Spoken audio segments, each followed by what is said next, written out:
Welcome back. Naveed Malik साहब, break से पहले जिस बात से आगाज हमने किया था, आमिर साहब भी कह रहे हैं रेस्क्यू फैसला दिया गया, बावजूद उसके इस्लामाबाद हाई कोर्ट के फैसले की तस्दीक की गई। फैसल साहब भी इस बात को इंडोर्स कर रहे हैं कि आपके मुताबिक वो 101 पिटिशंस को भी डिस्पोज ऑफ कर दिया गया, बावजूद उसके आपने मुलाकात क्यों नहीं करवाई? देखिए, इस्लामाबाद हाईकोर्ट का हर फैसला जो है हमारे सर आंखों पे, इस फैसले की कोई तस्दीक नहीं की गई, ये एक बयानिया बनाया जा रहा है। फिर अमल दरामद हो जाता है फिर इस फैसले पे। ये उन्होंने मुलाकात करा के कंटेम्प्ट ऑफ कोर्ट जो है, मुलाकात ना करा के कंटेम्प्ट ऑफ कोर्ट की है, लेकिन उनको ये नजर नहीं आ रहा कि कंटेम्प्ट ऑफ कोर्ट करने वाले तो ये खुद हैं। देखिए, ये फैसला जो दिया गया, ये दो यार वो मलिक साहब सर बस एहतराम, हमारे मुंह में तो घुंघनियां पड़ी हुई है मंगल से, हम तो बात ही नहीं की ना, हमने तो किसी बंदे ने बात ही नहीं की, आप फिर भी हमें हमने कौन सा किया। और दूसरी बात ये सर, दोनों जो अपील्स हैं, जो इंटर कोर्ट अपील्स हैं, उसमें बकायदा एक पैराग्राफ लिखा हुआ है जिसमें ये इख्तियार जो सुप्रीडेंट जेल का है उसको तस्लीम किया गया। सर उसमें दो राय नहीं है। देखें, बात हो रही है बिल्कुल सिंपल, आपने कमिटमेंट दी, आपने कमिटमेंट नहीं निभाई, इसका सॉल्व हो सके। अदरवाइज जो रिट जुरिस्डिक्शन है उसमें ये मामलात नहीं आने चाहिए। ये फैसला है उन रिट पिटीशन, उन अपील्स का जिसके मुताबिक हमें अमल करने का कहा गया। पर नवीद साहब सिर्फ ये समझा दीजिए, क्या वजूहात क्या थी कि जिनकी बिना पर ये मुलाकात नहीं करवाई दी गई? में कुछ एसओपीज बने। अब अगर उन एसओपीज की वायलेशन होगी तो कंटेम्प्ट ऑफ कोर्ट तो आप खुद करेंगे। अदालत अगर ये कहेगी कि आज के बाद कोई ऐसा इशू हुआ वो इस कोर्ट में आएगा, किसी और कोर्ट में नहीं जाएगा, अगर आप मुलाकातों के लिए एटीसी रावलपिंडी कोर्ट में चले जाएंगे तो कंटेम्प्ट ऑफ कोर्ट तो आप खुद करेंगे। देखिए, आपको उनकी चीजें नजर नहीं आती। एक कोऑर्डिनेटर है, तीनों के दस्तखत से एक लिस्ट आनी चाहिए 6 आदमियों के जिनकी मुलाकात होगी ना, वो प्रॉपर्ली लिस्ट आती है। नवीद साहब आपको मेरी आवाज आ रही है? वो मौके पे आके नवीद साहब, दो कार्ड दें, नवीद साहब उन कोऑर्डिनेटर्स की सिचुएशन में उस लिस्ट के मुताबिक कैसे एक्ट किया जा सकता है और फिर वहां पे आप गेट पे लड़ाई झगड़ा शुरू कर दें। बट नवीद साहब, आज जब आपने मुलाकात नहीं करवाने दी गई तो सियासी क़यादत ने फिर आके एक मीडिया टॉक की और उसमें फिर अपने गम गुस्से का और अपने एहतजाज को उन्होंने रजिस्टर करवाया। सो आपने एक बज़ाहिर उनको एक मौका दिया, उनको एक प्लेटफॉर्म दिया, उनको ट्रिगर किया कि वो मीडिया टॉक करते। दोबारा मीडिया टॉक करके कंटेम्प्ट ऑफ कोर्ट की है। उन्होंने दोबारा दूसरी कोर्ट में फैसिलिटीज हासिल करने के लिए दरखास्तें दे के कंटेम्प्ट ऑफ कोर्ट की है। ये अच्छा मलिक साहब हजूर अनवर, ये बताइए कि जिस आपने रूल को पढ़ा अदालत के सामने, जनाब प्रोसिक्यूटर हैं, सीनियर वकील हैं, आपके इल्म में नहीं था कि ये रूल जो है सेटिस्फाइड हो चुका है? मलिक साहब को नहीं बोलते, आप बात तो सुन ले ना। जी जी जी जी जी जी आपका तो उन्होंने वैसे ही कह दिया कि जनाब आप। अच्छा चले, मैं जानूं और वो जाने, आप अपनी कोताही का तो जवाब दे दें, मेरे पे पर्सनल अटैक करना बाद में कर लीजिएगा। आपने क्या किया है, अब आप सुन लें आपने क्या किया है। आपने एक ऐसे रूल पे फैसला सादर करवाया है जो सेटिस्फाइड हो चुका है, ऊपर से सोने पे सुहागा, हमने कंसेंट दे दी उसी रूल के मुताबिक। तीसरा आपने ये किया कि आज आपने कमिटमेंट करके मुलाकातें नहीं कराई, ओ जी 3 के दस्तखत, 6 के दस्तखत, 5 के दस्तखत। पहले हम इस तरह से करते थे, पहले भी तो मौके पे आके नाम लिखवाते थे, क्लियर करके आप 15 भिजवाते थे। ये आपने जो सियासी मुलाकातों पे पाबंदी किस लॉ के तहत लगाई हुई है? कोई कानून है, कोई ज़ाब्ता है? सिर्फ वो रूल 265 जो, यही तो मैं कह रहा हूँ, ये सेटिस्फाइड हुआ हुआ है, ये it's not the law now, ये पूरा जजमेंट ही फ्लॉड है। बट अगर लॉ अगर नहीं है तो उसको लेजिस्लेशन के थ्रू वो नहीं कराना होता। नहीं, ये ऐसे नहीं होता। जब अदालत फैसला दे देती है तो कोई भी कानून जो है सेटिस्फाइड हो जाता है। ये not for just that case, नहीं फॉर एवरीबॉडी। जब एक रूल को अल्ट्रा वायरस डिक्लेयर करके जो पॉलिटिकल गुफ्तगू पे एम्बार्गो लगाता है, जो रूल इन्होंने गलत रूल पढ़ दिया, तो हमने उस पर कंसेंट दे दी। हाँ। नहीं देनी चाहिए थी ना। यही तो, जब आप मुशावरत नहीं करेंगे, आप जो है किसी से बात नहीं करेंगे, ना लीगल कमेटी में, ना सियासी कमेटी में, ना पॉलिटिकल कमेटी में, ठीक है, अगर आपने गुफ्तगू नहीं करनी, आपने मुशावरत नहीं करनी, तो फिर यही मामला होता है। मैं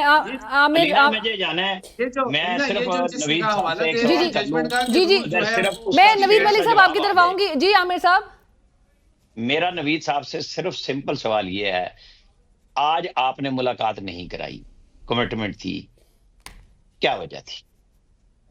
आज इन्होंने एज पर SOPs अपनी जो है लिस्ट जो है वो नहीं दी, मौके पे आके कहा ये 2 नाम काट दो, ये 2 एंटर कर दो। ऐसे नहीं हो सकता। तीनों कोऑर्डिनेटर कौन से नाम कटवाए और कौन से दर्ज कराए सर? मुताबिक इम्प्लीमेंट होगा। हैं सर नवीद भाई?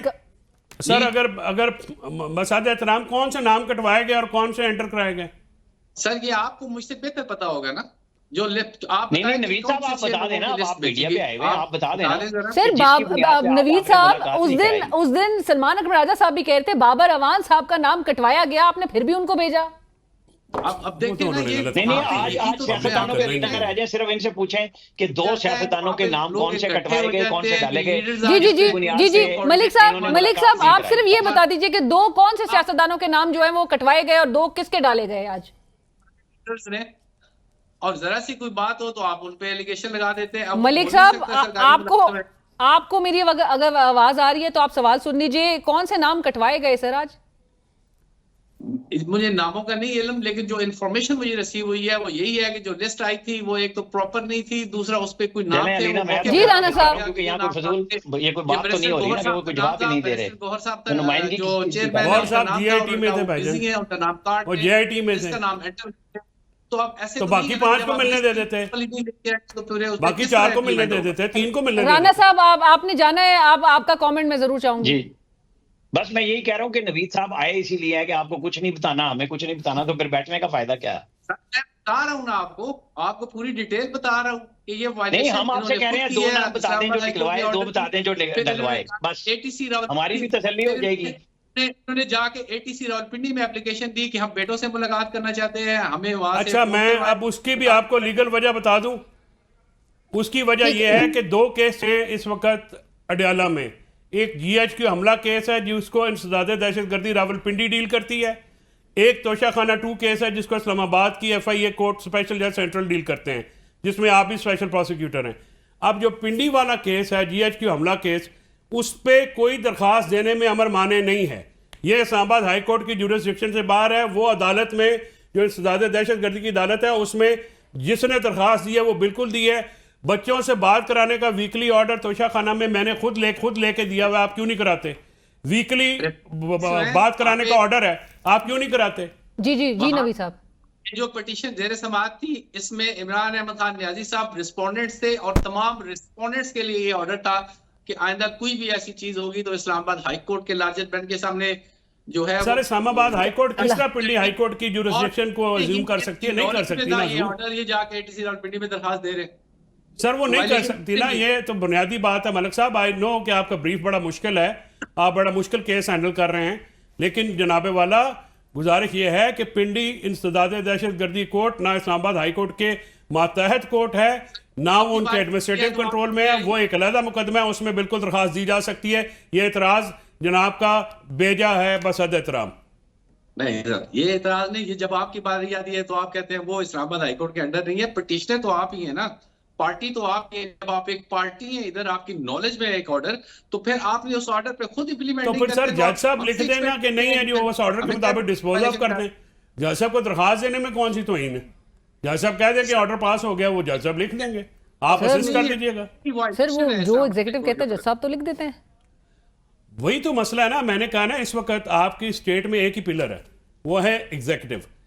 पार्लियामेंट सबसर्विएंट हो गई है, जुडिशरी जो है वो आपके सामने है कि ये बातें आप बात करें। और केसेस को ले लें, जो आज सुप्रीम कोर्ट प्रेस एसोसिएशन ने खत लिखा है, वो जैसे भी आपने कानून के मुताबिक वहीद मुराद को उठा लिया, आपने अहमद नूरानी की जो भाई हैं उनको कानून के मुताबिक अगर कोई उन्होंने किया तो आप उनको प्लेस करें, आपने उनको गायब किया हुआ है।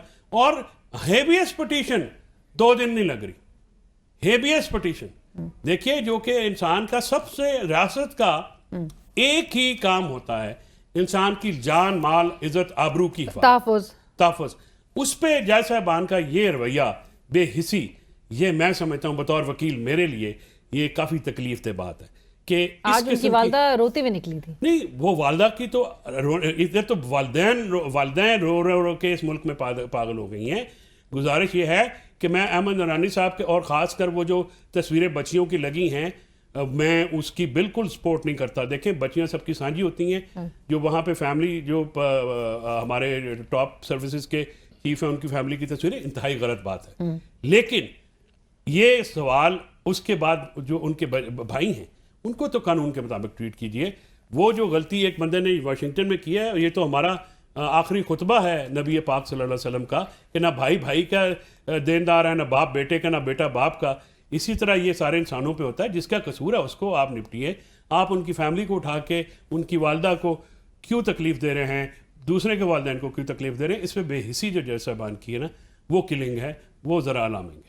राइट नवीद साहब, गोइंग फॉरवर्ड क्या मामलात आपको इसी तरह से अब चलते हुए दिखाई दे रहे हैं? मुलाकात जो है वो नहीं करवाई दी जाएगी इमरान खान साहब से? मेरा ख्याल है कि जब तक ये आपस में सारे लोग मुत्तफिक नहीं होंगे और प्रॉपरली एक आदमी को अपना कोऑर्डिनेटर या लीडर मानते हुए आगे नहीं चलेंगे, तब तक मामला सॉल्व नहीं हो सकते। सर लेकिन बहनों का क्या मसला था? फैमिली को तो मुलाकात की इजाजत होनी चाहिए थी। सर नाम, फिर जब आपने कहा है कि कोऑर्डिनेटर नाम देगा तो नाम नहीं देगा तो फिर क्या होगा? नहीं सर, वो फैमिली का नहीं है नवीद साहब। फैमिली के 3 बहनें और एक कज़न है उनके कासिम साहब, और 2 बुशरा बीबी की जो भाभी और बेटी हैं। ये 5 लोग हर मंगल को मिलते हैं बिला नागा, और इनके नाम आज तक किसी ने नहीं दिए, सबको पता है। ये वकला के और जो सियासी लोगों के नाम हैं वो भी मैं समझता हूँ कि SOP होना चाहिए पार्टी के अंदर, डिस्कशन करके वहाँ पे एक फोरम के ऊपर, ताकि किसी की दिलचस्पी ना हो, हर किसी को हक है मिलने। जी जी नवीद साहब ने कुछ बात करनी है। नवीद साहब एक मुझे छोटा सा मैं ब्रेक शामिल करती हूँ आपका कमेंट में। ब्रेक नज़ीर साथ रहिए।